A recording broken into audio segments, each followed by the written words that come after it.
some, power may be out for weeks. And for FEMA, they're facing three challenges: the cleanup from Hurricane Helene, preparing for Hurricane Milton, and knocking down the hurricane of misinformation.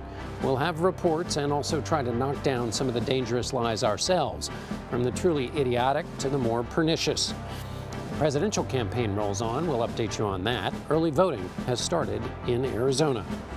Plus, President Biden talks to the Israeli Prime Minister for the first time in 2 months. We'll have a report on the fighting in the north of Israel, in the south, and an increase in conflict in the West Bank. In the States, the Boeing strike is still ongoing, and the U.S. government considers breaking up Google. And finally, an essay about whether the effort to overturn the results of the 2020 election is a story about the past or the future. The Daily Report starts in a moment.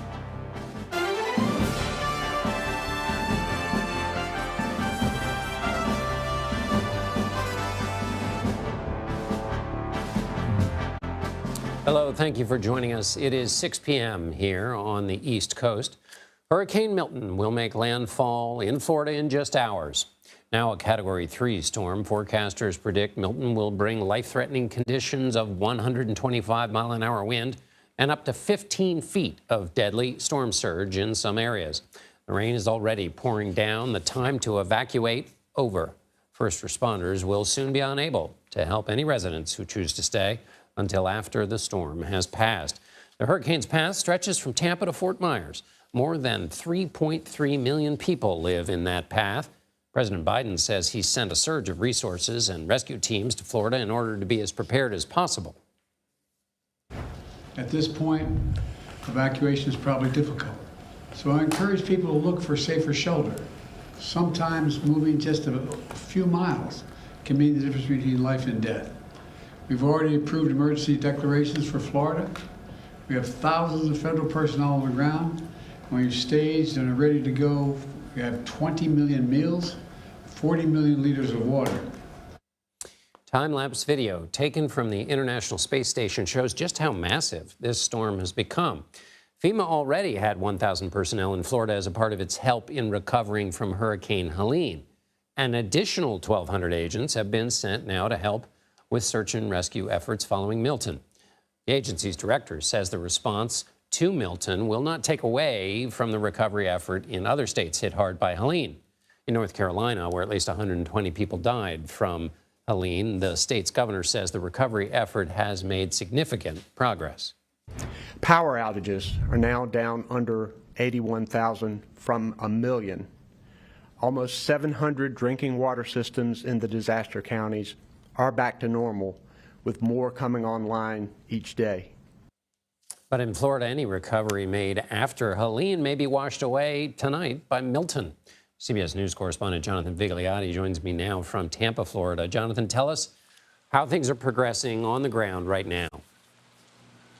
Yeah, John, good evening to you. The rain really starting to pick up along with the wind. We were actually reporting all day from the bay, but had to retreat because of all of the flash flooding. So far, at least 4 inches of rain have fallen.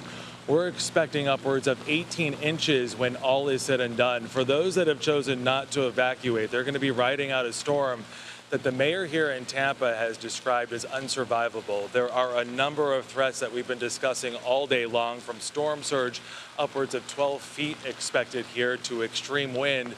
One of the biggest concerns that we have identified as we have been patrolling around the area, all of the debris from Hurricane Helene, which hit 2 weeks ago. You had this community that was in the middle of storm recovery, picking up the pieces when they literally had to drop everything to evacuate. Now you have these piles, thousands of them with this wind, capable of easily picking up that debris, turning them into deadly projectiles. You've got thousands of first responders here on the ground in staging areas, including dozens of search and rescue teams here in the Tampa area. They're going to actually be riding out this storm in shelters before they could respond, meaning if anybody has an emergency, they're going to have to wait until after this storm passes. And then, of course, the power outages, 50,000 linemen being brought in from all over the country as far west as California. Officials warning it could take weeks to restore power here, John. And Jonathan, how quickly is this moving? How quickly did this storm come on? You know, the intensification of it when we were there at the bay. I mean, in a matter of an hour, it went from a relatively clear sky with some clouds to then the rain that you're seeing. It only continued to progress over a period of 2 hours that we were there. Tree limbs coming down, some of that debris that we're talking about being tossed around. Right now, you got a sense that it's starting to pick up. Obviously, we're still 2 hours away, but very ominous for what's to come, John. Hey, Jonathan, really quickly, for those who are watching and going, wait a minute, he's in Tampa. That's the place that the mayor said get out of or everybody's going to, be in trouble. How far ahead are you of the dangerous area? Yeah, we are taking precautions. So we're staying at a hotel that was recently built to hurricane code. Hurricane codes here really ramped up after Hurricane Andrew in the 90s. The biggest areas of concern are the more lower lying areas, and specifically homes that are 1 or 2 stories confronted by that storm surge. We are on higher ground. We are in a safe building. And we are joined by first responders. So we are taking precautions, those precautions that are necessary. And when we talk about evacuations, people in some of those lower lying areas have actually been moving into this hotel, seeking this place out as a place to ride out this storm. Very helpful. Thank you, Jonathan. Jonathan Bigliotti in Tampa, Florida. Moving from the coast, to Central Florida, Orlando is dealing with pouring rain and high wind speeds. CBS News correspondent Manuel Bojorquez is there with a look at the conditions. Well, the rain has definitely become more steady here in Orlando, but the worst impacts from Milton are not expected until tonight and into the overnight hours, where it's still expected to be a hurricane as it comes over this large metropolitan area on its way out to the East Coast. Already some major operational shutdowns here in Orlando. The airport ceased operations for commercial flights that started at 8 a.m. Eastern. They say they will not reopen until it is safe to do so. At this point, all the major theme parks in this area have shut down. They adjusted their hours for today, and quite likely they will be closed all day tomorrow as the people here assess the damage left behind by the hurricane and start to clean up. We've spoken to people here in Orlando who are hunkering down in our hotel, and these are people who have left, who have evacuated from the Tampa area and the West Coast. So they're going to escape the worst of the storm surge, which is the reason why they decided to come inland, but they still will get the impacts of a hurricane. And what are those expected to be here? Well, the big ones, there is a risk of flash flooding from all the rain that is expected to fall, and of course, prolonged power outages. They are telling people that the winds expected in this area will definitely knock down trees, and that could knock down power lines. So those are the impacts people are preparing for here in the Orlando area. Well, Bojorquez, thank you, Manny. The Tampa Bay area has not seen a direct hit by a major hurricane in more than 100 years. That could change as Milton quickly closes in. Tampa is still recovering from Hurricane Helene, which struck late last month. Milton, meanwhile, quickly developed in Florida's Gulf Coast earlier this week. It's expected to bring sustained winds of around 127 miles an hour by tonight. Andy Ross joins us now. He's the mayor of Temple Terrace, Florida. It's a city located adjacent to Tampa. Mayor, your town's still recovering from Helene. How hard was the town hit? Well, we were very fortunate with Helene that we had some downed trees, but we didn't have anything like the devastation in South Tampa and over on the beaches. However, we did have a lot of tree debris. Some of it we were not able to pick up. So we are concerned about some of that debris from Helene becoming projectiles tonight. Mayor, how do you deal with the crying wolf problem, which is that people hear stories about how bad it's going to be, and sometimes those stories are exactly right, sometimes they're not, or they miss a little bit. How do you deal with that, and how much of what you're hearing from your residents is people saying, oh, it won't be that bad, I'll stick around? Well, actually Helene happening has helped us with this storm. I think a lot of people have evacuated that normally wouldn't have. But you're absolutely right. There are people who, as Floridians, we get immune to this, and there are people that say, well, I've always stayed in place and I've always been fine. But we're really trying to reinforce to people that every storm is different, and just because you've always been fine doesn't mean that you're always going to be fine. And I think this storm is going to prove that point, unfortunately. What are some of your biggest concerns, other than obviously those who stick around? What else concerns you about this hurricane? Well, in our particular city, we're a tree city. We're known for our urban forest, our tree canopy. Almost all of our homes are under giant live oaks, which makes for a very beautiful city. But the ground is saturated. We're going to get wind. That's a certainty. The ground is already saturated. We're going to get more rain, and these trees are going to topple over. And when they do, they're going to take power lines. That they're going to almost certainly they're going to fall on homes because they're all over the place. So trees are really our biggest threat here, and we're very concerned about making it through the night.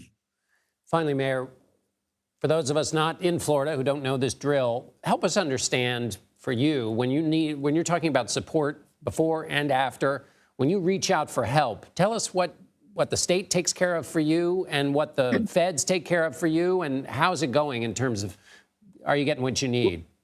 Absolutely. That's a great question. I'm glad you asked it. And one of the things that we do very well here in the Tampa Bay area is work together. And I know a lot of communities say that, but we really do. Really, in the Tampa Bay region, we all know each other. We all get along very well together. We work together routinely, not just when there's emergencies. So one of our strengths here in the Tampa Bay area is the relationships we have with each other. And yes, I think I commend the state of Florida, Governor DeSantis. We have all the resources we need right now. The federal government has been very responsive, the power companies. I really I don't know what anybody could be doing that they're not doing. Mayor Andy Ross of Temple Terrace, Florida. Thank you very much, Mayor, for helping us understand that. We appreciate it. Thank you, John. FEMA Administrator Deanne Criswell said today the agency's disaster relief fund is down to $11 billion after it spent about $9 billion on its response to Hurricane Helene. But I'm going to have to evaluate how quickly we're burning the remaining dollars within the disaster relief fund to see if I'm going to have to go back in and ask for additional funding sooner than what Congress is planning on right now. So as Milton approaches Florida, officials and residents are concerned they won't have enough resources to help with long-term water, sewer, and power outages. And so on that point, I want to bring in CBS News congressional correspondent Scott MacFarlane. Scott, as we mentioned, the resources are already spread thin as crews are working on Helene recovery. How does the agency plan on simultaneously handling Helene and responding to this? And, well, I'll stop there. FEMA obviously has some muscle memory, John, in dealing with multiple emergencies at once. But this financial pressure is the last thing they need as they deal with two historic hurricanes. There's a sense here from our congressional sources and from the administration that there is enough flexibility and enough money to get through responding to Helene and responding to what Milton's about to bring. But they're going to have to do some moving and stretching to get through it. It's possible they may have to draw back or pause some of the longer-term efforts they have going on in other parts of the country from many previous emergencies. It's also quite likely they're going to have to go to Congress when Congress gets back here in November and ask for more money to help complete these projects in North Carolina and the future projects in Florida. That's one pot of money. There's also another pot of money that's problematic. The Small Business Administration has its own disaster loan fund program to help homeowners and small businesses recover from their damage. That money's going to run out sooner. That money's going to run out within a few weeks, according to our latest reporting, before Congress gets back here. So there's going to be pressure on Congress to send more money to help respond to Milton and continue to respond to Helene for small businesses. So quickly, Scott, does that mean they might have to come back into town to send more money, or can they figure this out? Because they're all off to the election and they're expecting to not come back after that, right? Neither party's leadership and either chamber has said they're ready to come back to town, especially this close to an election. There are things they can do, like they did after Katrina, John, where they can get things passed without a full head count.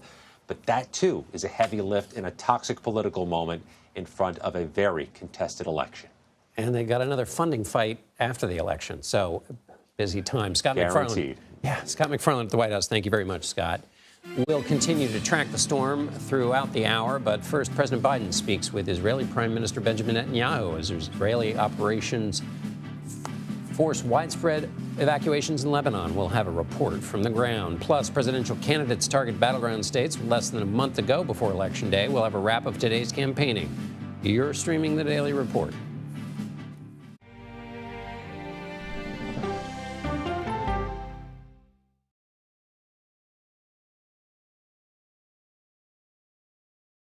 These are the stories 1, 2, 3, go! Of we the people. We're trying to generate our own hope. It's a huge deal. I'm enabling them to feel valued. Eye on America. Weeknights on the CBS Evening News with Norah O'Donnell.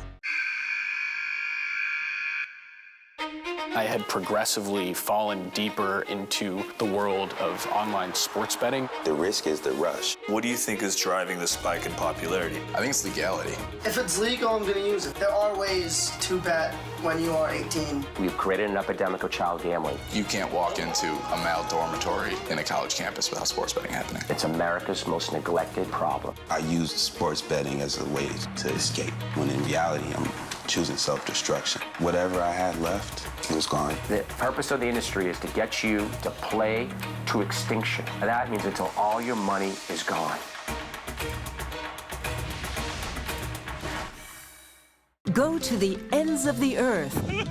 Reach for the stars. Yeah, I just took off. That kind of thing. Oh, that's pretty good. Because there's always something new under the sun on CBS Sunday morning. America Decides is your place for fact-based, unbiased reporting. At the White House, at the Capitol, on the campaign trail. What do you say to those in your party? Any cracks in the Republican Party? Our reporters and our anchors travel the country talking to voters like you about the issues that matter most. Immigration is really a factor right now that are going to be driving your decisions. What would you say to those who say, look, that's just democracy at work? Listening to you and bringing your voice into our coverage. I want a strong, proud America. Is democracy on the ballot in 2024? Let us help you decide. America Decides. Stream our expanded one-hour program Monday through Thursday at 5 p.m. Eastern. Exclusively on CBS News 24/7, the streaming home of CBS News. People with developmental disabilities were once sequestered by the hundreds of thousands in institutions. Many of our fellow citizens are suffering tremendously because lack of attention, lack of imagination, lack of adequate manpower. Disability activists have since torn down barriers blocking them from living at home or in the community. We conclude that Title II of the ADA requires states to provide community-based treatment for persons with mental disabilities. But of the 16,000 people who remain in state-operated institutions, half are in 5 states, and Illinois is one of them. I don't want to live in the institution. It makes me feel discriminated against. Do you think there are people living in institutions in Illinois that don't need to be living there? Yeah, because they're proving it as soon as they get out.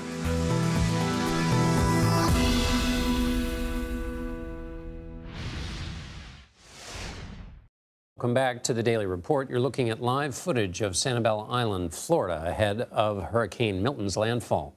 The area is under a mandatory evacuation. We will continue tracking the storm and bring you updates throughout the hour and evening. President Biden spoke with Israeli Prime Minister Benjamin Netanyahu Wednesday. According to the White House statement, the president affirmed his commitment to Israel's security and urged Israeli forces to minimize harm to civilians in Lebanon. The United Nations says 25% of Lebanon is under an evacuation order as Israel conducts air and ground operations against Hezbollah militants. CBS News senior foreign correspondent Elizabeth Palmer is following the latest from Tel Aviv. The call between President Biden and Prime Minister Netanyahu was the first time they've spoken in 7 weeks, which reflects the overall frosty relationship there. Washington sources say Kamala Harris was on the call, too. The whole of the Middle East has been on tenterhooks since the 1st of October, when Iran attacked Israel with almost 200 ballistic missiles. And that very night, Benjamin Netanyahu went on national television and said that Iran was going to pay. Well, today, Israel's defense minister doubled down on that threat. Yoav Gallant said an Israeli strike against Iran will be lethal, precise, and surprising. The question, of course, is what Israel might hit. President Biden has said he won't support an attack on Iran's nuclear facilities.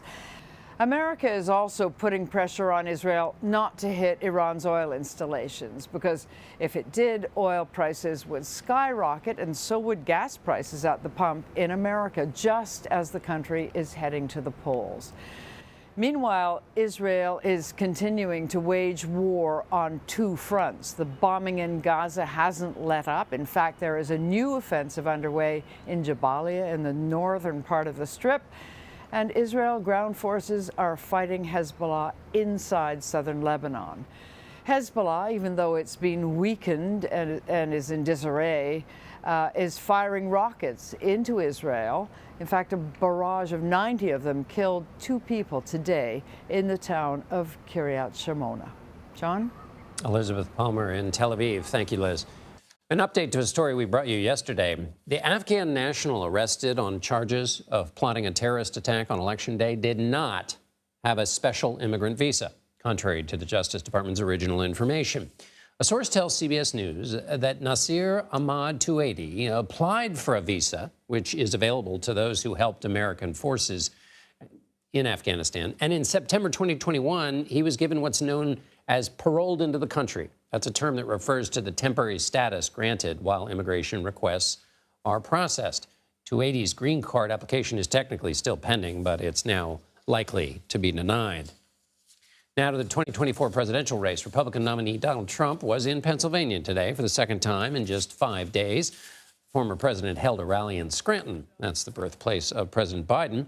It was an attempt to make inroads with blue-collar voters who disproportionately live in that area. The voting bloc will be key to winning Pennsylvania, the state that will also be key to winning the overall election. A report by renowned journalist Bob Woodward's new book says that Trump sent Russian President Vladimir Putin coronavirus tests while Americans were struggling to obtain them at the height of the pandemic. The Kremlin, which sometimes lies, says the story is true. Donald Trump, who also sometimes lies, says the story is not true. Woodward writes that Putin allegedly told Trump, quote, "I don't want you to tell anybody because people will get mad at you, not me." On the other side of the campaign trail, Democratic Vice President nominee Tim Walz and Second Gentleman Doug Emhoff are campaigning in Maricopa County, Arizona, while Kamala Harris is being briefed on Hurricane Milton. On Thursday, the focus shifts back to Pennsylvania, where another Harris surrogate, former President Barack Obama, will campaign in Pittsburgh. He's expected to emphasize the importance of early voting. And speaking of early voting, Arizona residents can now just go ahead and do that. Early in-person voting is underway in the Grand Canyon state, one of the 7 key battleground states in the election. Both the presidential running mates, Tim Walz and J.D. Vance, held events in Arizona today, the closest the two have been since last week's vice presidential debate. Vance started his day in Tucson to drum up support and at a Get Out the Vote rally. And in 26 days, we're going to turn Arizona red. We're going to make Donald Trump the next president of the United States, and we're going to do it because of all of you. In Chandler, Arizona, Tim Walz kicked off an event for veterans and military families where he discussed their importance in the country. Vice President Kamala Harris and former President Donald Trump will make their own visits to Arizona in the coming day. Harris will be in Phoenix Friday, while Trump holds a rally in Prescott Valley this Sunday. We're tracking the path of Hurricane Milton. Our CBS News team is in Tampa as the city braces for the widespread damage. Plus, it's not just the storms that are a threat, it's also the spread of misinformation about them online. Our CBS News Confirmed team tells us where to get information you can trust. You're streaming the Daily Report.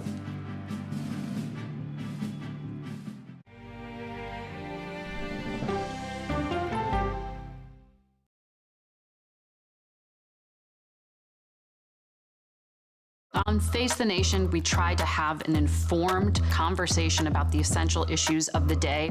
The way to learn is to listen to the answers and to ask follow-up questions. Why did you miss the moment? I'm not sure why they missed the moment. Listening to how someone explains themselves is so key to understanding their perspective. And that's why the face-to-face ones we have on Face the Nation are so important.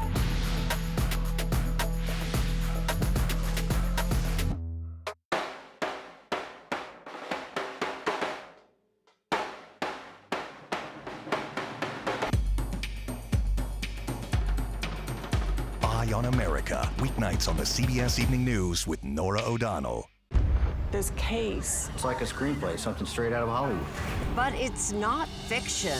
It's 48 hours. Human remains found this week. 4 families shattered. There's no physical evidence. The mystery would haunt investigators for years. There's some questions that have to be asked and need to be answered. Like a John Grisham novel. A gripping true crime original. 48 hours. Now streaming on the free CBS News app. Let's do it! Let's go!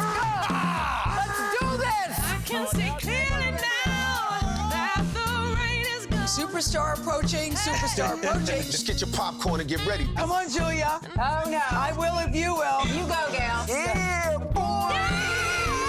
Dollar Jill. You can't get into the market. It's okay. Renting is fine. Box, oh, it's bad. Screw cap, oh, it's bad. It's not true. We are making a wonderful lemonade chicken. Ooh, it's hot.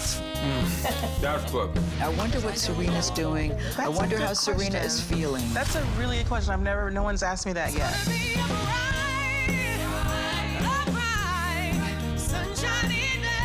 You're 70 years old? 70, yeah. I'm 21.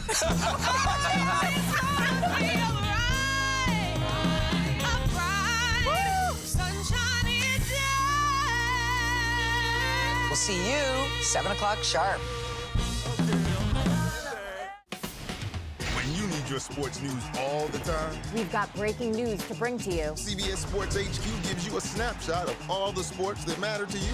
Big news coming out of the NFL. A lot of movement in the rankings this week. With highlights. What a finish at the final round of play. And in-depth analysis. Can they three-peat? Tony Romo joins the conversation. What can you say about this game? When you need your sports in a snap, We're bringing you that breaking news right here on HQ. find it on CBS Sports HQ. Streaming free anywhere you are. The CBS News original 60 Minutes opens its archives. Pretty loose for a Friday night. Yeah, no, I mean, it's not my first show. With moments you haven't heard before. It's almost more fun that way when you have something to prove. Listen to 60 Minutes, a second look, wherever you get your podcasts.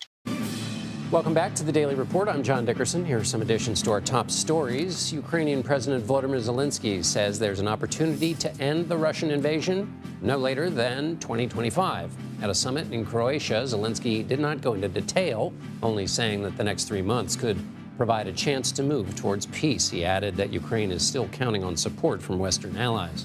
Source tells CBS News Vice President Kamala Harris has raised more than $1 billion since she entered the presidential race in July. According to the New York Times, that's more than former President Trump has raised in all of 2024, reportedly standing at around $853 million.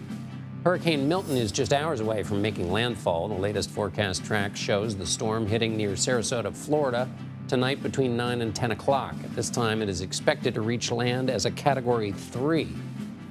CBS News Miami correspondent Christian Benavides joins us from Tampa, Florida. Christian, so what are you seeing right now, conditions there in Tampa? John, in the past couple of hours, we have seen that conditions have started to deteriorate here in Tampa. What we've seen are some of those rain bands that are coming in. We see heavy, heavy rain and very, very strong wind. In fact, we saw some debris that was flying out in the street. So at this point, what officials have told everyone is just that they have to be hunkered down. They've said it's too late to evacuate. At this point, you got to be where you're going to be to ride out the storm. I think another thing that folks got to keep in mind is that this storm certainly accelerated. Initially, a lot of people thought that perhaps the storm would make landfall in the overnight hours, and now that they're seeing that landfall could potentially happen between 9 and 10 o'clock, according to the latest forecast, folks certainly have to do their due diligence, and maybe if they thought that they could drive at a certain hour, now they know that they shouldn't be on the road. In fact, officials said that as early as this morning, folks should have been where they needed to be to ride out the storm. And Christian, as if there wasn't enough craziness, there's tornadoes now and tornado warnings. How much is that getting in the way of emergency personnel as they're trying to handle this? Over 100 tornado warnings, 12 confirmed tornadoes in the state of Florida. It's just part of what you can expect when you see a major hurricane like this. keep in mind that you're seeing tornadoes as far south as Broward County, so in parts of South Florida, so not even where you are seeing that this is going to make landfall. You're feeling the impacts of this throughout the state of Florida. That's why officials have told people that they've got to hunker down, and you're going to feel those effects regardless of where you're at. If you're in this lower part of Florida, if you're below sort of the Big Bend region, which was ravaged by Hurricane Helene, but below of the Big Bend region, along the Gulf, that's where we're going to see some of the heaviest impacts. As far as how this is impacting officials, what we've seen out here are emergency vehicles. And just to give you some sense of how folks are sort of running around, earlier today we saw a car accident right in front of us. Folks that, you've got a vehicle that ran into an emergency vehicle. And so you have emergency vehicles that are tied up trying to get a sense of that. And that's why officials said you've got to be hunkered down this morning. But of course, everyone was sort of scrambling throughout the day. At this point, everyone is bracing for impact along the Gulf Coast of Florida. Right. Hunker down to be safe and also get out of our way. We don't know where the Milton's going to hit, so we don't know if it's going to hit Tampa. But if it does, Tampa hasn't been hit by a major hurricane since 1921. Is all that rushing around you were describing, are they prepared, or is it, do you get the sense, or do you have the feeling that maybe they might not be prepared enough? John, it's truly heartbreaking to see what's happening, because so many of these coastal communities were just slammed by Hurricane Helene, absolutely ravaged by only about 5 feet of storm surge. So let's say what folks, the latest forecast says there could potentially be up to 9 feet of storm surge. That's worse than Helene. And it's just so difficult to, I spoke to one woman yesterday who told me that she rode out Helene. She thought she was going to die.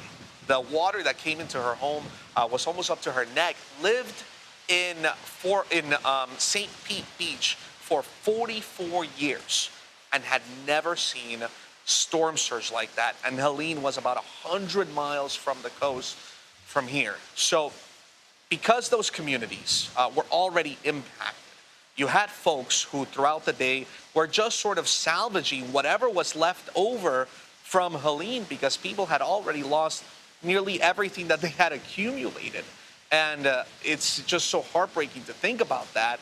Those folks evacuating, there's also a crunch to figure out housing, because folks who had already lost their homes or had their homes be uninhabitable were already packed at hotels throughout Central Florida, and now more people evacuating. It's certainly a very difficult position for people to be in.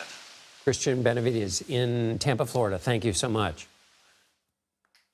As we reported earlier this week, officials are working to combat the rapid spread of misinformation regarding hurricane and disaster response. Earlier today, President Biden called the myriad of lies, including, get this, that the government is controlling the weather. The president called it stupid. For the last few weeks, there's been a reckless, irresponsible, and relentless promotion of disinformation and outright lies that are disturbing people. It's undermining confidence in the incredible rescue and recovery work that has already been taken and will continue to be taken. And it's harmful to those who need help the most. I'm joined now by the executive editor for CBS News Confirmed, Rona Tarrant. Rona, thank you so much for being here again. Second time this week. Why do you think there is so much misinformation around FEMA and these disasters? Well, one thing to note is after big natural disasters, there's always misinformation. Generally follows the same pattern. There's rumors that are taken as fact. There are secondhand reports, again, that are reported out and repeated. But the difference with this is just the massive scale of it. So what officials are saying is, FEMA has said they haven't seen this scale before. And they're also seeing, it really reaching the mainstream. So we often see these fringe conspiracy theories or political arguments. But what's happening now is they're really reaching the mainstream on social media platforms. And you have high-profile politicians, including former President Donald Trump, who's also repeating them. And that further pushes it into the mainstream. So not just FEMA, but also local police, local firefighters are having to put some of their limited resources actually into debunking these so that people know the truth. So if we were to boil it down, is it sort of a combination of technology, which is spreading it wider, and then people with a platform, politicians, are bringing it to their platform, which makes it wider? Is that sort of the two main contributors? That's it. And I think, we look at, Hurricane Katrina, which was over 20 years ago, or almost 20 years ago. Misinformation was a problem then as well. What you have now is social media brings it much further and then also into the mainstream. Right. So where should people turn if they're looking for clean, clear information, and sort of give us some of the habits of sort of the hygiene a little bit of how to deal with information you may be hearing in a high-stakes, tense environment like this? Right. So there's no silver bullet, but there's sort of a few best practices. Number one, if you're in one of these areas, get your information from official sources. So local police, local firefighters, if it's in Florida, the Florida Department of Transportation, for example, is giving out information about roads. They are the best place to get information about logistics, safety, where you can go, when you can return. Local media, national media, it sounds obvious to say, but we vet information before we put it out, which is not necessarily what you're going to be getting if it's on social media. And the third thing is really more of like a media literacy thing, but if somebody sends you something, a really dramatic account of something that sounds like a conspiracy theory, or a really dramatic video, just pause. Think, where am I getting this from? Do I have corroborating information about this? And just look it up. Just a simple Google search can bring you to a fact check about something. So it's really about being skeptical about what you see online, but not overly cynical. And can we just expand that? I mean, should that be the new default setting? Because you don't deal just with hurricanes and other things. You deal with misinformation in politics and every other part of American public life. Is that a kind of a good default setting for anything we hear that might sound exciting, but maybe it doesn't come from a source? Right. And I think you should be aware of why people are sharing things with you. So some people are trying to push a political point. Some people are trying to mislead. Some people might even be trying to scam you, as is the case often after hurricanes. Really what people need to do is understand where they're getting information from. So who is the source of this information? And then just being skeptical about what they see online, but not overly cynical, because I think if you're too cynical about everything and you don't believe anything, that's not good either. So just a healthy skepticism. Final question is, there's been a lot of misinformation about FEMA, so that they're closing down roads so people can't get out, they're withholding funds. Remind us what FEMA does and the authority it has in these cases. So FEMA's whole mission is to help people before, during, and after a hurricane or a big natural disaster. What it does not do is come in and act as the de facto government in the areas that it goes into. So one really important one to mention is following Helene and during Milton, we're seeing a lot of misinformation saying that FEMA is going to seize private property. Now, FEMA is governed, or its powers are laid out in the Stafford Act, and nowhere within that does it say that they have the power to seize private property. And legal experts have said this is not the case either. So there's other things as well. So, for example, that FEMA is blocking roads. FEMA does not control the roads. That is local authorities. They are also saying that FEMA is, blocking donations or confiscating donations. It's actually voluntary agencies that deal with donations typically, not FEMA. So there's a lot of things that people are saying that FEMA has the power to control that it really doesn't. And as well as that, they're saying that, FEMA is, asking for its $750 back, for example, or that it's only going to give people $750. That is actually part of a larger aid package. So victims are not only getting $750, they're actually able to get a lot more. So FEMA has set up they have a helpline where people can call if they have questions about those things. And you can also see they have a room response on their website as well. It's really important for people, if they do have those questions, to reach out and ask official sources or to get it from official sources, because if they don't, it has the potential to actually put people's lives in danger. Right. Rona Tarrant, I feel like between now and the election, between the election and the weather, we should have you on every night. Thank you so much. Thank you. The Justice Department is thinking about breaking up Google. A federal judge ruled in August that Google violated antitrust laws by monopolizing the search engine market. 90% of internet searches go through Google. To reverse that, the government is thinking about having Google divest parts of its businesses like the Chrome browser and Google Play Store. The idea is so that it can't use those platforms to push its search engine and other products. Google called the government's plan, quote, radical. Boeing workers have been striking for nearly a month. Now talks have broken down and the company has withdrawn its latest contract offer. The aircraft manufacturer said the union representing striking machinists made, quote, non-negotiable demands during the last round of talks. Boeing said its latest proposal included a 30% pay raise, over the next 4 years. The union said the offer was overwhelmingly rejected by members. Roughly 33,000 workers went on strike September 13th. S&P Global Ratings says the work stoppage is costing Boeing an estimated $1 billion a month.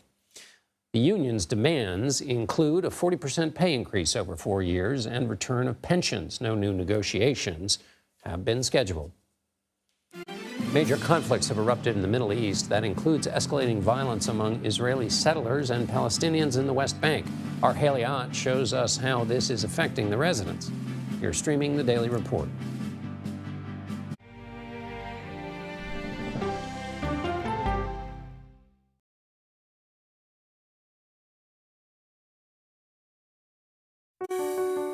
Washington is the seat of power. National security, foreign policy, global economics, every story comes through Washington in some way.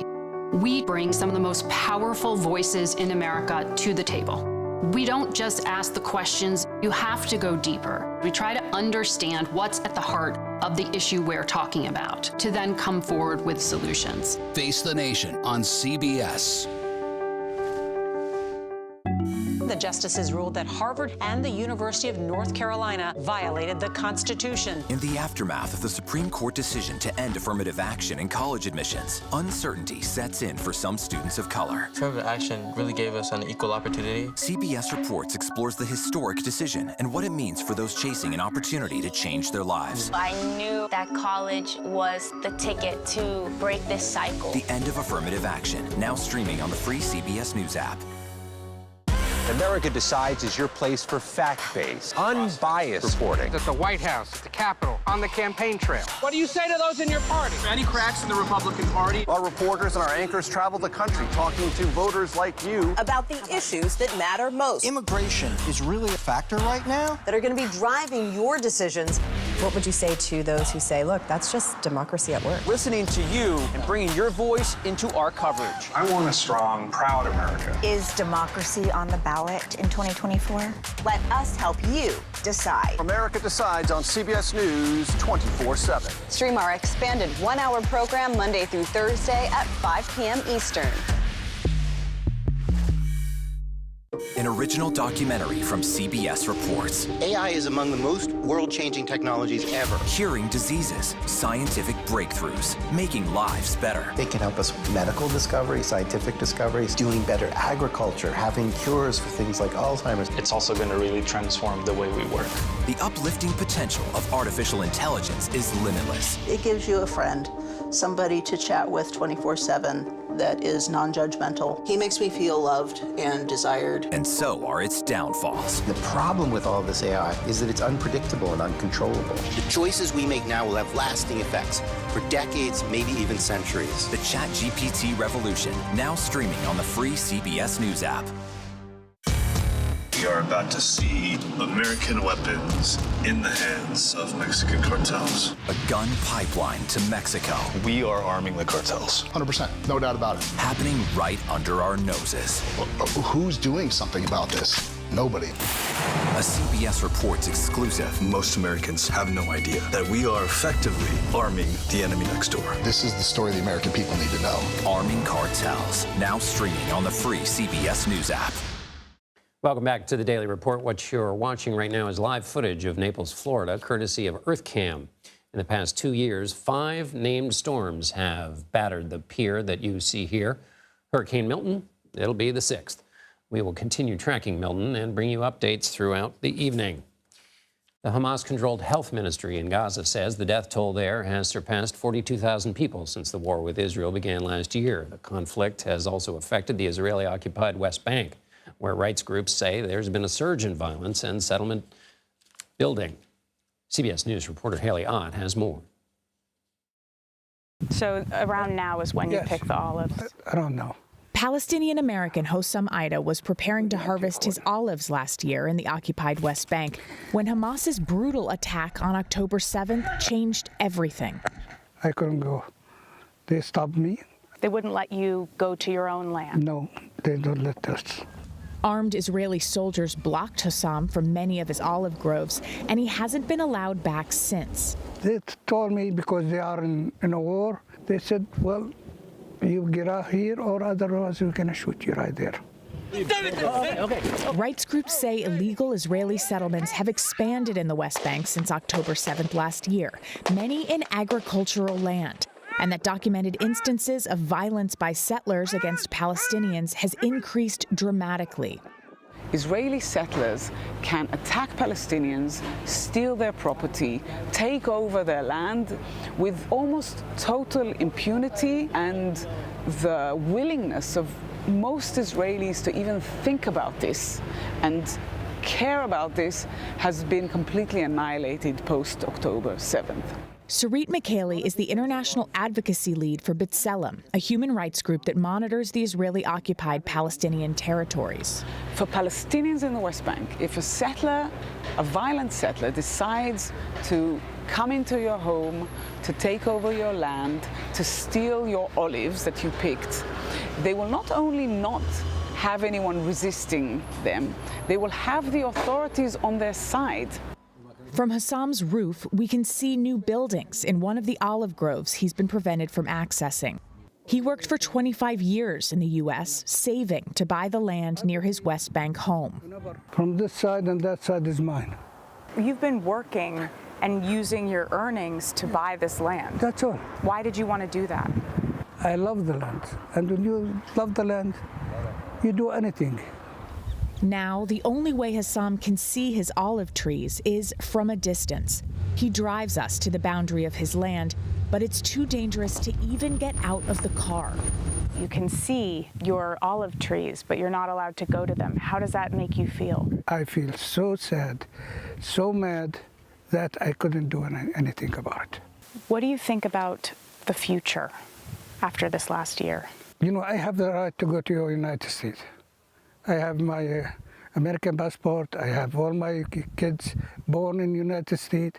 But I'm not going to leave my land. I'd rather to die in my land before they take it free.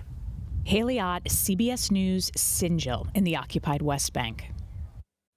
The Nobel Prize in Chemistry was awarded Wednesday to 3 scientists, including 2 Americans, for their work using artificial intelligence to predict the shape of proteins. An abbreviated explanation: proteins are the building blocks of cells, which are the fundamental unit of life. But as the Nobel Committee explains, in order to understand how proteins work, you need to know what they look like. Using AI, the 3 laureates were able to predict the shape of the roughly 200 million known proteins that exist in all the Earth's organisms.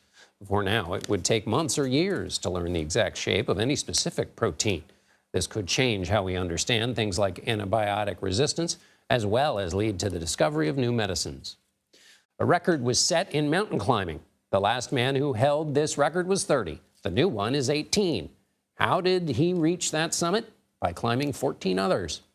Earlier today, Nima Rinji Sherpa of Nepal became the youngest person to summit all 14 of the world's 8,000-meter peaks. That's over 380,000 feet in collective height, or about 140 Burj Khalifa skyscrapers, the tallest skyscraper in the world. Sherpa accomplished the feat in just over 2 years since he started high-altitude climbing at 16. In a social media post, Sherpa dedicated his achievement to all the ethnic Sherpas that came before him, many of whom are often only recognized in their supporting roles for foreign climbers. Allies of former President Trump say disputing the election results is a thing of the past. Coming up, why Trump's 2020 election denialism remains a present danger ahead of the next election. We'll also spend the next hour with continued coverage of Hurricane Milton. You're streaming the Daily Report.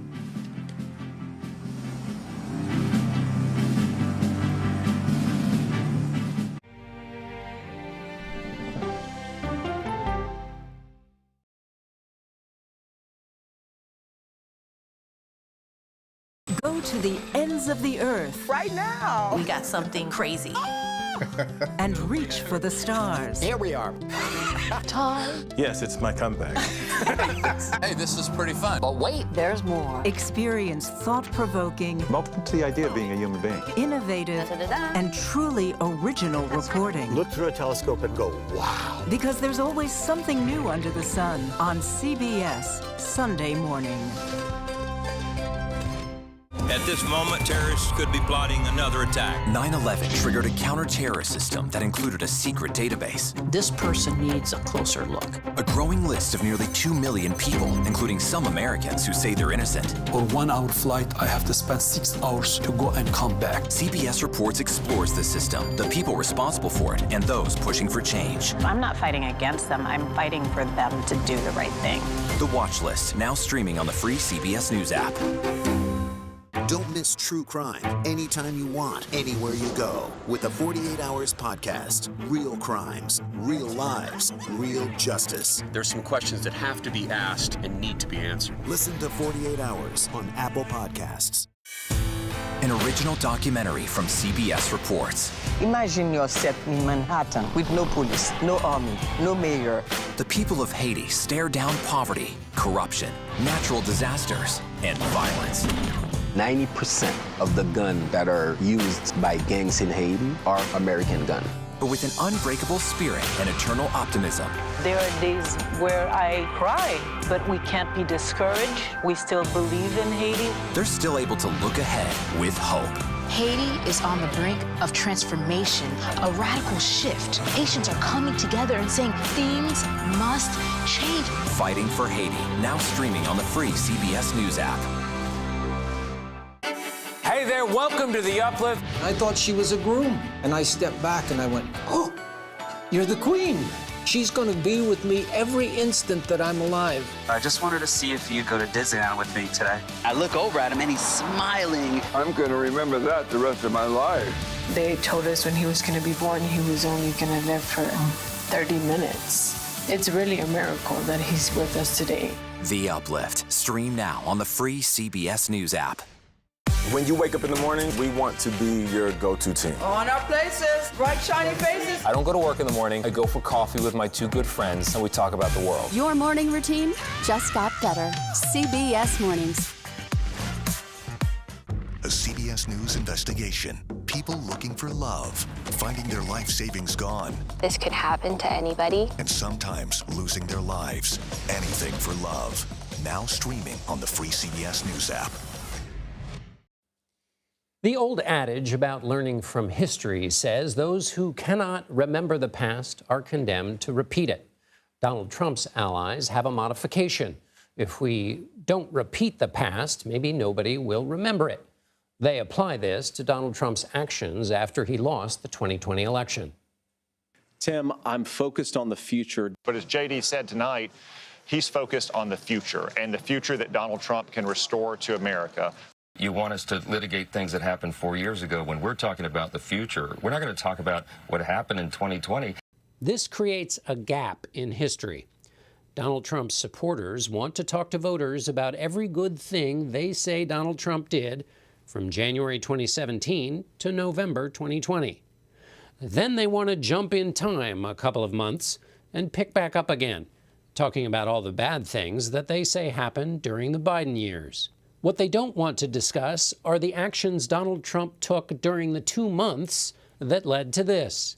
They did this because they'd been fed wild falsehoods by the most powerful man on earth. Because he was angry, he lost an election. The president bears responsibility for Wednesday's attack on Congress by mob rioters. The past is not dead, William Faulkner wrote. It's not even the past. How do you know what a candidate will do in the future unless you examine his past? We can't put candidates through simulations. Though, if you were inventing a simulation, you'd want to test a candidate under pressure, where the stakes are high, decisions have to be made. The founders would want to test virtue. Could the candidate serve his oath and not his personal ambition? Donald Trump faced exactly that test, not a simulation, but reality after he lost in 2020. He brings that same character, that same temperament demonstrated in the past to the future. In the future, there is an election. It matters that Donald Trump is preparing to reject a loss in 2024, just as he rejected the outcome in 2020. They're trying to sign all over the place, but mostly in swing states. They are working overtime trying to sign people illegally to vote in the election. In the future, there may be political violence. Federal and state officials believe violence is more likely because those who turn violent have been spurred by the lie that Trump won in 2020. It's a lie Trump repeats, not in the past, but in the present. We did great in 2016. A lot of people don't know. We did much better in 2020. We won. We did win. It was a rigged election. You have to tell Kamala Harris, that's why I'm doing it again. If I thought I lost, I wouldn't be doing this again. Donald Trump thinks he won. His allies dare not speak the truth. They say it's in the past. This tells us something crucial about the future.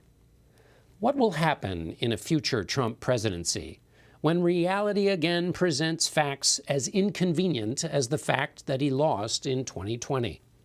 The presidency has a job of recurring inconveniences, pandemics, terrorist threats, market crashes.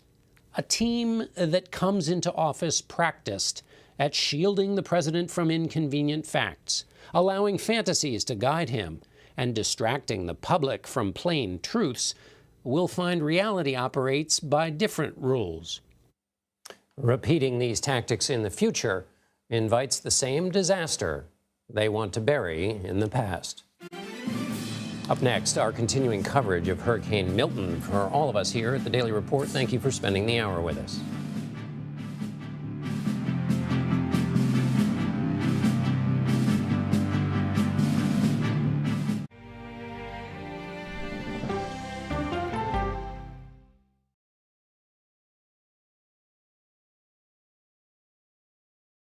These are the stories 1, 2, 3, go! of we, the people. We're trying to generate our own hope. It's a huge deal. I'm enabling them to feel valued. Eye on America, weeknights on the CBS Evening News with Norah O'Donnell. I had progressively fallen deeper into the world of online sports betting. The risk is the rush. What do you think is driving the spike in popularity? I think it's legality. If it's legal, I'm going to use it. There are ways to bet when you are 18. We've created an epidemic of child gambling. You can't walk into a male dormitory in a college campus without sports betting happening. It's America's most neglected problem. I used sports betting as a way to escape, when in reality, I'm choosing self-destruction. Whatever I had left, it was gone. The purpose of the industry is to get you to play to extinction. And that means until all your money is gone. Go to the ends of the earth. Reach for the stars. Yeah, I just took off. That kind of thing. Oh, that's pretty good. Because there's always something new under the sun on CBS Sunday morning. America Decides is your place for fact-based, unbiased reporting. At the White House, at the Capitol, on the campaign trail. What do you say to those in your party? Any cracks in the Republican Party? Our reporters and our anchors travel the country talking to voters like you about the issues that matter most. Immigration is really a factor right now that are going to be driving your decisions. What would you say to those who say, look, that's just democracy at work? Listening to you and bringing your voice into our coverage. I want a strong, proud America. Is democracy on the ballot in 2024? Let us help you decide. America Decides. Stream our expanded one-hour program Monday through Thursday at 5 p.m. Eastern. Exclusively on CBS News 24/7, the streaming home of CBS News. People with developmental disabilities were once sequestered by the hundreds of thousands in institutions. Many of our fellow citizens are suffering tremendously because lack of attention, lack of imagination, lack of adequate manpower. Disability activists have since torn down barriers blocking them from living at home or in the community. We conclude that Title II of the ADA requires states to provide community-based treatment for persons with mental disabilities. But of the 16,000 people who remain in state-operated institutions, half are in 5 states, and Illinois is one of them. I don't want to live in the institution. It makes me feel discriminated against. Do you think there are people living in institutions in Illinois that don't need to be living there? Yeah, because they're proving it as soon as they get out.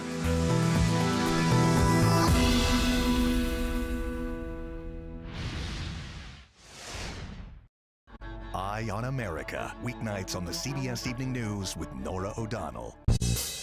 Superstar approaching, superstar approaching. Let's get your popcorn and get ready. Come on, Julia. Oh, no. I will if you will. You go down. Yeah.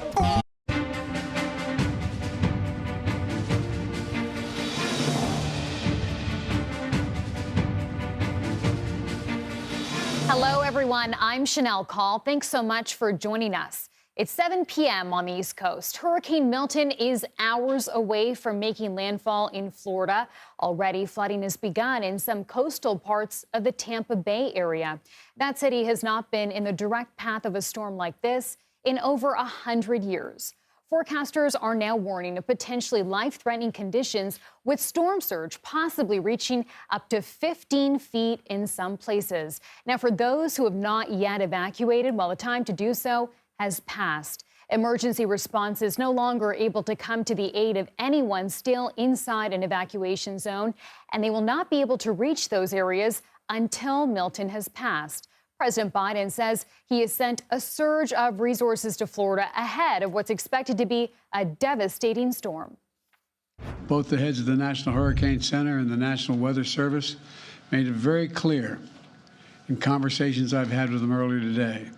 Milton still carries incredible destructiveness, can wipe out communities, can cause loss of life.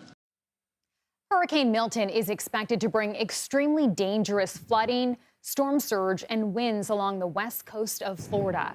For more on this, let's bring in CBS News national weather correspondent Rob Marciano in Bradenton, Florida this hour. Rob, tell us about what's going on where you are.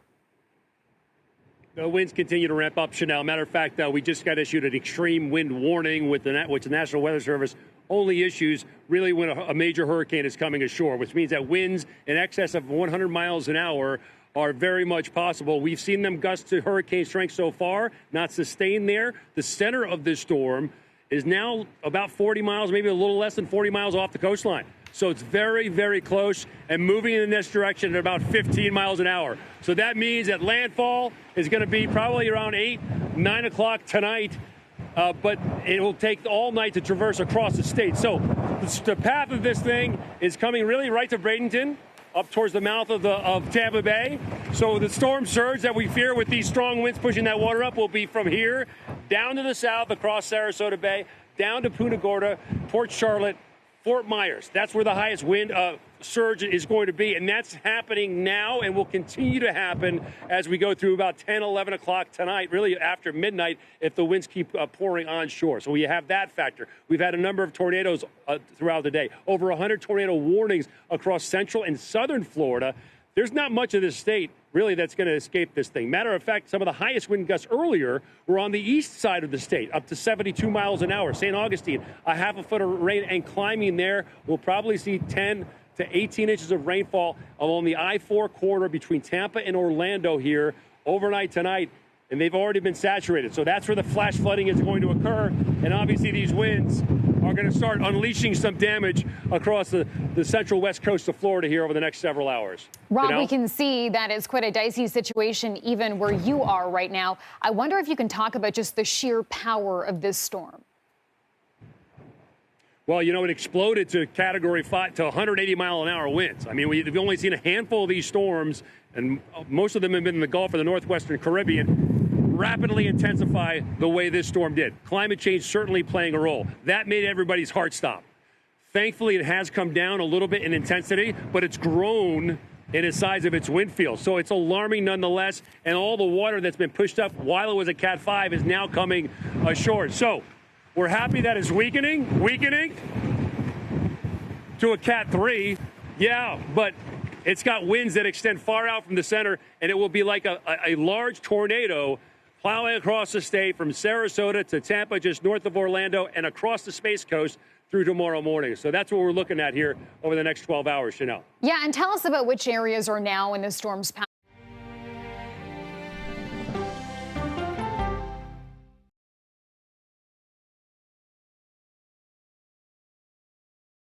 These are the stories 1, 2, 3, go! Of We the People. We're trying to generate our own hope. It's a huge deal. I'm enabling them to feel valued. Eye on America. Weeknights on the CBS Evening News with Norah O'Donnell. I had progressively fallen deeper into the world of online sports betting. The risk is the rush. What do you think is driving the spike in popularity? I think it's legality. If it's legal, I'm going to use it. There are ways to bet when you are 18. We've created an epidemic of child gambling. You can't walk into a male dormitory in a college campus without sports betting happening. It's America's most neglected problem. I used sports betting as a way to escape, when in reality, I'm choosing self-destruction. Whatever I had left, it was gone. The purpose of the industry is to get you to play to extinction. And that means until all your money is gone.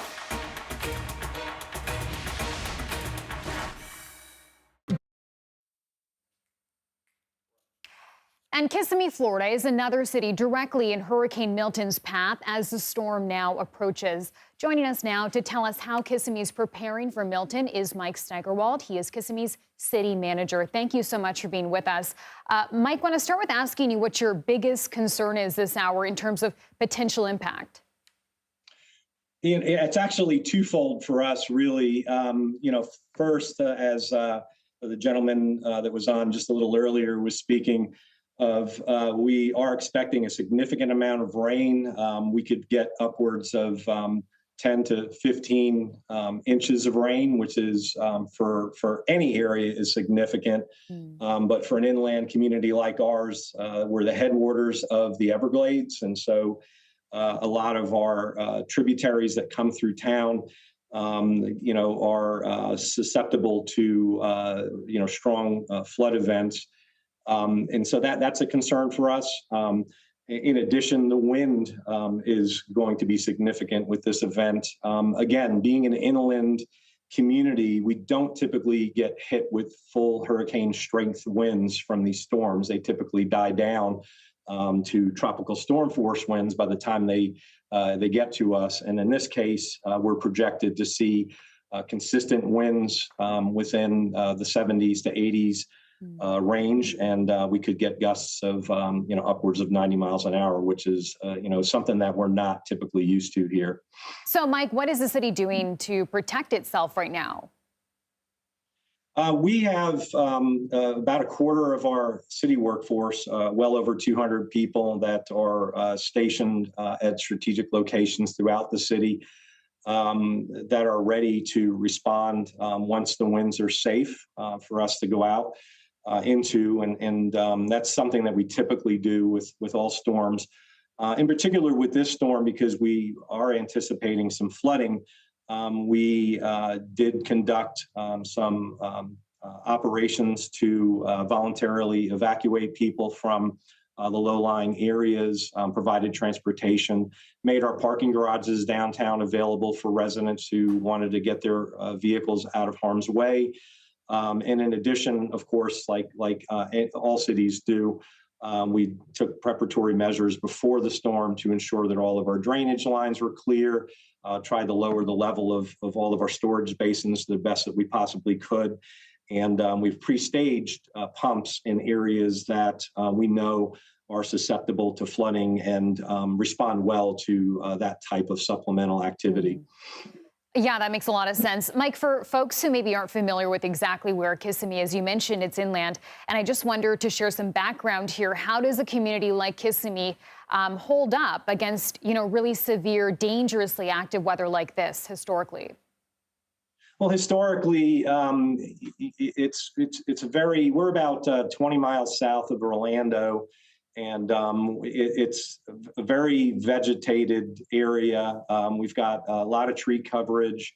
It's relatively flat terrain, but it's also very damp and moist terrain. It's actually the area that we are was drained by Hamilton Diston back in the late 1800s. So it used to be swampland, and it was reclaimed. And so when it rains, often, and like we've had this year, the ground gets very saturated. And as you can imagine, when you've got very wet ground with large trees and strong winds, we do expect that there'll be a significant amount of tree damage, trees down. We'll, of course, get power outages as a result of that. And then, of course, on top of that, the flooding that we talked about a little earlier. So it's going to be a significant event for us, but we're confident. We've been through this preparation usually several times a year. We go through it every year, and so we're ready to respond, and we'll bounce back as quickly as we can. Okay, Mike Steigerwald, thank you so much for your time. We appreciate it. Thank you. I appreciate you having me on. And stay safe. Thank you. You too. As the state of Florida braces for the impact of Hurricane Milton, local, state, and federal governments have already started working together to prepare for the storm and the eventual recovery effort. CBS News managing editor and anchor of the CBS Evening News, Nora O'Donnell, spoke with the governor of Florida tonight ahead of Milton making landfall. From Florida's command center is Governor Ron DeSantis. Good evening, Governor DeSantis. Thank you for being with us. This is, I don't have to tell you, a monster storm. President Biden says it looks like the storm of the century, and landfall is now earlier than expected. Is your state ready?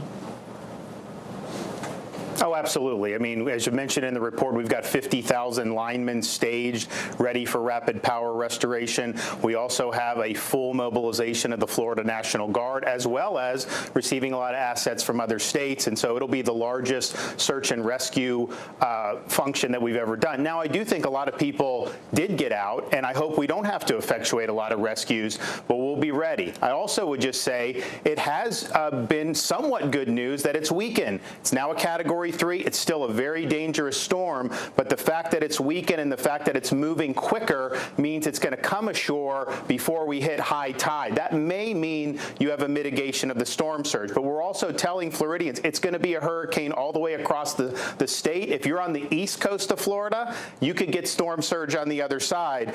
So this is a very fragile 24 hours. So just hang in there, listen to your emergency management folks, and stay safe. I know Florida opened hundreds of shelters, including some of last resort for motorists who got stuck while evacuating. Are your shelters full? Are there any reports of people stuck already? No, we have plenty of room in the shelters. Look, at this point, if you're in the west coast of Florida, it's probably too dangerous to go to a shelter. But one of the things we've done in Florida is stress that when you shelter, you don't have to get on the interstate and drive hundreds of miles. We have places, even in the counties that are in the eye of the storm, that are inland, that are not susceptible to storm surge, but that are hurricane-proof. Any of the places we use as a shelter is going to be able to withstand a Category 3 storm. We had tens of thousands of Floridians who did that, but then we also have a lot of Floridians who evacuated from the barrier islands. You know, these are people that tend to have a little bit more means, and I think a lot of them went to friends' house, took flights out, or went to hotels. So by and large, people heeded the call. You know, Governor, there's a lot of people with friends and family in Florida. They're worried about them. What does your state need right now? Everything we've asked for, we've gotten. I've been working constructively with President Biden. We've marshaled all state agencies, and we're working very constructively with our local partners. We know what we're doing here in Florida. We prepare for it. Floridians can rest assured you're going to have a very robust response. We've been ramping up for this. Even as we were recovering for Helene, we've been doing it. So you've had a lot of people who've been working round the clock for over 2 weeks. We know there's a lot more ahead of us, but rest assured we have not left anything on the floor. We're going out with everything we've got to make sure people are safe. It sounds like you're very well deployed there. I noticed that you mentioned you've been in touch with President Biden, that those conversations have been constructive. Just a short time ago, President Biden from the White House denounced what he called this onslaught of misinformation. He said it's reckless. He said the lies that are out there are un-American. Are you also concerned that some of these lies, this misinformation, is undermining confidence in the relief efforts? Well, I'm not sure what he was talking about per se. I know there's been a lot of controversy about North Carolina. I don't really know what's going on there. I can tell you in Florida, when there was a report that somehow was telling people not to evacuate because FEMA was somehow going to take over their homes, I can tell you in the state of Florida, that will not happen. I am in charge in Florida. We are working with FEMA to leverage resources, but we make the decisions. You will be allowed back into your home as soon as the storm passes. I put that in the executive order. I think there's some people out there. We live in an age where you can monetize a lot of this nonsense online. You can get a lot of clicks, but that is not true in Florida. So we are going to do it right. Your property is going to be protected, and we're going to make sure that you get back on your feet. Governor DeSantis, thank you for joining us at this busy time. We are praying for the people of your state. Thank you. Hurricane Milton is projected to make landfall as a Category 3 storm. CBS News Miami correspondent Christian Benavides joins us now from Tampa, Florida. Great to see you, Christian. Tell us a bit about what you're seeing and feeling there this hour. Chanel, at this point, we've been seeing some of those whipping winds. We've also seen heavy rain. All of that comes definitely from those rain bands, from the outer bands of the storm. We're still about 2 hours away from potential landfall. And at this point, everyone should be wherever it is that they've decided to hunker down for the storm. Officials have been clear that you should have been there earlier this morning because it is not safe to drive through certain areas, particularly not with the wind gusts that we've been seeing. There has been some debris that has been flying around, and obviously the major concern is for the potential for that storm surge and seeing what could potentially happen. The latest advisory showed that there could be up to 9 feet of storm surge here in the Tampa Bay area because that storm is trending south. But I'll tell you, I saw some of those barrier island communities, and there were so many homes that were uninhabitable and communities that were pretty much decimated by Helene, which had 5 feet of storm surge and stayed about 100 miles from shore. So people here are bracing for impact. They're watching the track closely, but 9 feet of storm surge can still do a lot of damage. And by the way, given that this storm is trending south, you got to remember those communities down south in southwest Florida, they haven't even recovered from Hurricane Ian. That was 2 years ago, and they were so heavily impacted then. What I keep hearing over and over again from people who have lived here for decades, they say they've never seen storms of this magnitude, and they've never seen the sort of damage that they've seen in the past 2 years. And Christian, you know, you had mentioned that there are people sheltering in place right now. I just wonder if we have an idea of how many people are in that situation, and is there a way for first responders to reach those folks if needed? At this point, if someone is in an area that should have been evacuated, then first responders cannot come out and get you. And I'll give you a perfect example of what that means. I spoke to a woman who rode out Helene in St. Pete Beach. She told me that when the storm surge started coming in, it got up to her neck. Wow. She called police, and they told her that they couldn't come out to get her. It was just too dangerous for first responders to put their life on the line when they've already told people that they need to evacuate.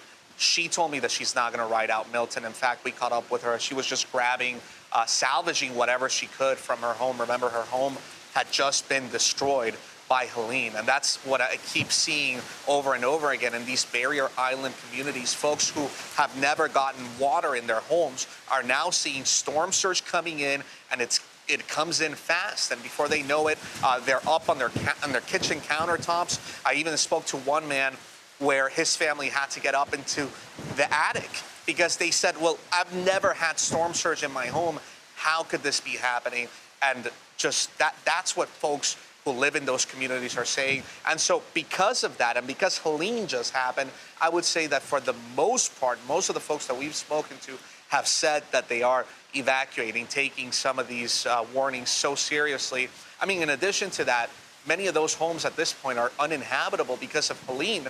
So you already have people that have been sheltering here in inland Florida and central Florida. That's also created a problem because you've got so many hotels that were already full with evacuees from Hurricane Helene, and now you have so many more people seeking shelter from Milton. So it's just quite incredible to see these two major storms having such a deep impact across the Gulf Coast of Florida.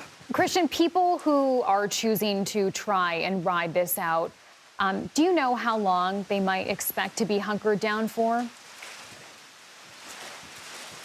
Well, we see that the storm is moving much faster than was originally forecasted. They're going to have to hunker down until it is safe enough for emergency services to get into those communities. If they're in those evacuation areas and they're looking for help. I mean, at this point, emergency services cannot come out and get them, and they've made that clear.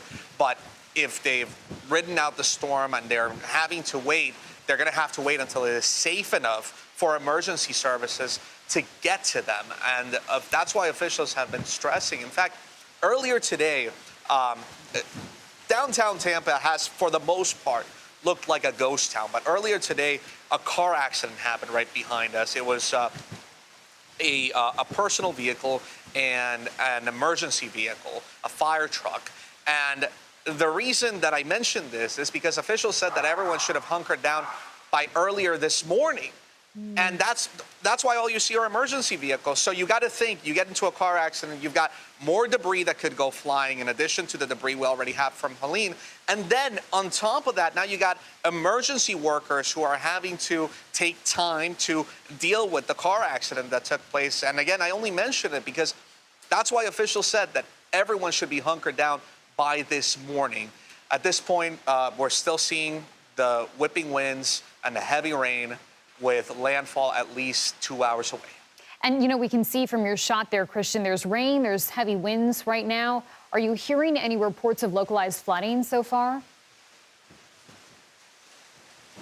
So far, what we are seeing are, we are at a point that is more elevated at certain parts of downtown Tampa. So even though we're in an evacuation zone, over here, we're at a higher level than those other areas that typically see flooding.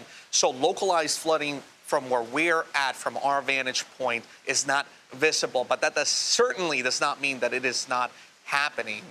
These are communities that are susceptible to flooding just during regular thunderstorms. So it's at this point, it's just a matter of seeing what happens in the coming hours after. And you got to think that after landfall, you still got the second half of the storm has to come through. So it's, and sometimes some of the stronger winds are on that side.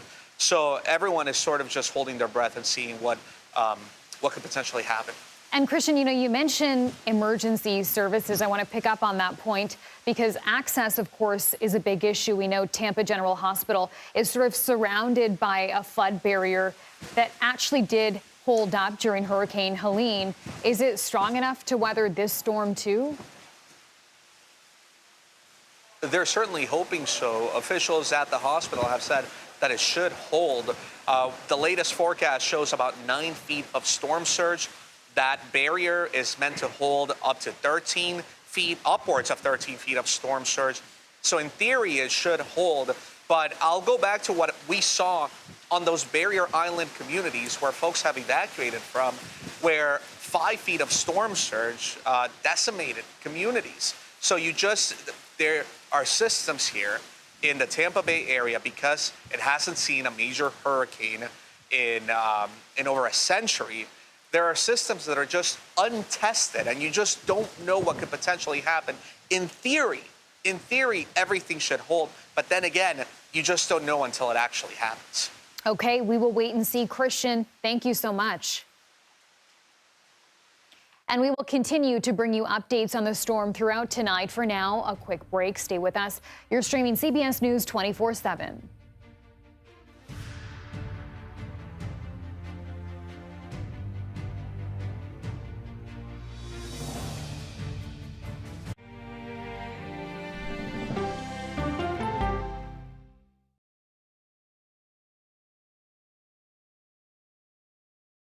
On Face the Nation, we try to have an informed conversation about the essential issues of the day.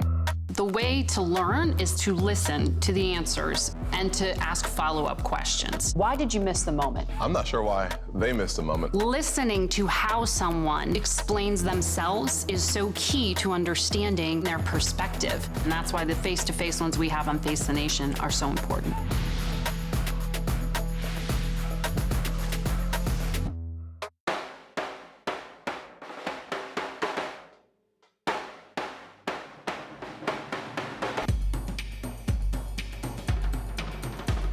On America, weeknights on the CBS Evening News with Norah O'Donnell. this case. It's like a screenplay, something straight out of Hollywood. But it's not fiction. It's 48 hours. Human remains found this week. 4 families shattered. There's no physical evidence. The mystery would haunt investigators for years. There's some questions that have to be asked and need to be answered. Like a John Grisham novel. A gripping true crime original. 48 hours. Now streaming on the free CBS News app. Let's do it! Let's go! Let's do this! I can see clearly now that the rain is gone. Superstar approaching, superstar approaching. Just get your popcorn and get ready. Come on, Julia. Oh, no. I will if you will. You go, gal. Yeah, boy! Dollar Jill. You can't get into the market. It's okay. Renting is fine. Box, oh, it's bad. Screw cap, oh, it's bad. It's not true. We are making a wonderful lemonade chicken. Ooh, it's hot. That's good. I wonder what Serena's doing. I wonder how Serena is feeling. That's a really good question. No one's asked me that yet.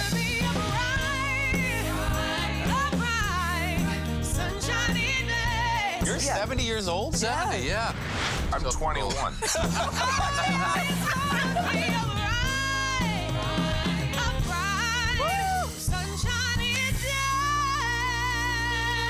We'll see you 7 o'clock sharp. When you need your sports news all the time, We've got breaking news to bring to you. CBS Sports HQ gives you a snapshot of all the sports that matter to you.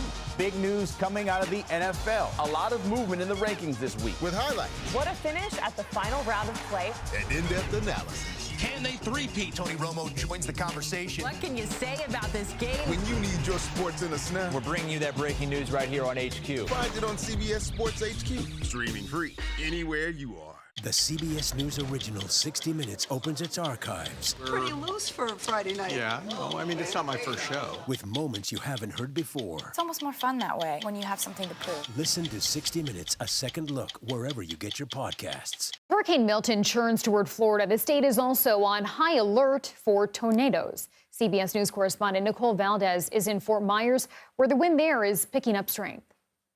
Well, this was the roof of someone's home ripped off by one of at least a dozen tornadoes that touched down in just a matter of hours, all while Floridians braced for a hurricane. Doorbell camera video showing us the moment that powerful tornado blew through trees in this neighborhood. Now, our team moved further inland tonight to escape that storm surge threat, while more than 100 tornadoes blared across the state. Tornado warnings, I should say. Another threat in an already life-threatening storm. The mayor of Fort Myers fears the worst for those still in the city tonight. I'm praying for their safety, and I hope they survive. You hope they survive? Yes. Now, all this debris, the shards of glass from the broken windows, the wood from these beams here, that's all an added danger as we expect these hurricane-force winds to continue well into the morning, even putting inland communities like this at a greater risk. In Fort Myers, I'm Nicole Valdez, CBS News. The latest report from the National Hurricane Center predicts Hurricane Milton will soon make landfall as a Category 3 storm. For the latest, let's bring in Jamie Rome. He is the Deputy Director of the National Hurricane Center. Jamie, thanks so much for being with us. Do you have any updates since we saw you last? Yeah, unfortunately, the eye wall of Milton is starting to move ashore into Tampa, St. Petersburg area, where we have an extreme wind warning in effect. This is a warning that's issued by our local National Weather Service office to tell people that it's time to shelter in place. So it's no longer safe within this area to be outside of your home. You've got to get inside of your home to the interior of the home, away from the windows and glass. And these strong winds are going to continue to push inland overnight. And I'm telling you from experience, these types of conditions at nighttime are just really terrifying. So make sure you're starting to hunker down and shelter. Don't be out on the roads anywhere along this I-4 corridor area, because we're going to get, in addition to the wind, significant rainfall and flash flooding ahead of the system. And where is it going to be worse, Jamie? I think it's going to be worse from a wind perspective right along where the center moves, but then the heaviest rain is going to be along into the north of where the center moves. So what that means is there's going to be a large swath of impacts along the I-4 corridor, a densely populated portion of Florida. So that's Tampa, Orlando area, Lakeland area. You know, that's a pretty heavily populated portion of Florida are going to experience in some way, shape, or form the major impacts of Milton. And I'd love to learn a little bit more about how all of this happens. Like, how does a hurricane like Milton so quickly change from a Category 5 to a Category 3? What's the criteria? It's if it has ample fuel. So the fuel is a warm oceans, and so the Gulf of Mexico right now is really, really, really warm. And then if those conditions come into play, storms can just deepen really, really quickly, and that's what happened with Milton. It just deepened so fast. You know, we'd be seeing some of these cases of these storms that develop over the Gulf of Mexico really, really quickly. It's because of those warm waters. Yeah, and you mentioned a number of other cases. This one seems to be quite dangerous. How does climate change, if anything, factor into this conversation? Well, certainly we know that these storms are changing. I mean, you can see it. You know, you can see it in the last several years. The degree of which they're changing, determining that in real time, you know, as the storm is progressing, we just don't have the ability to do that. That's going to have to be a study to take place after the fact by researchers. And, you know, it's interesting. President Biden said Milton could be the storm of the century. Do you agree? Have you seen anything like this in recent years? For people in the path, absolutely. For the people in the path of this storm, it's going to feel like the storm of the century, the storm of their lifetime. And so many people have never experienced a storm like this. While people have experienced hurricane or the outer fringes of hurricanes, we're talking about the core of a major hurricane, a Category 3, moving into the Tampa, St. Petersburg area. For most of the residents in this area, they have never experienced conditions like that. Okay, Jamie Rome, thank you so much for the info and the context. We appreciate that, and we will, of course, check in with you in a bit. Thank you. Florida is bracing for Hurricane Milton, and we now want to turn to our coverage from our Tampa Bay affiliate, WTSP. This all will gradually weaken. So this is the highest that the winds are going to be in that area. Now, let's talk water levels. This is Clearwater Beach. The tide is actually coming up. We're coming up to this tide, a little bit of low tide, then we come back up again. The red is the actual water level. That wind picked up out of the north and east. Look what the water level did. Boom. It's over a foot, almost a foot and a half below where it should be. That's a negative surge happening right now by about minus 1.5 feet. Okay? Perfect. That's what we want to see.